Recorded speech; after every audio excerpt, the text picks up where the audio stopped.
சுகமாகும், மல்லிகை அவளது மணமாகும், மின்னல்கள் அவளது விழியாகும், மௌனங்கள் அவளது மொழியாகும், மார்கழி மாதத்து பனித்துளி அவளது குரலாகும்,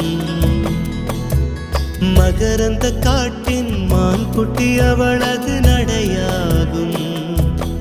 அவளை ஒரு நாள் நான் பார்த்தேன், இதயம் கொடு என வரம் கேட்டேன், அதை கொடுத்தார்.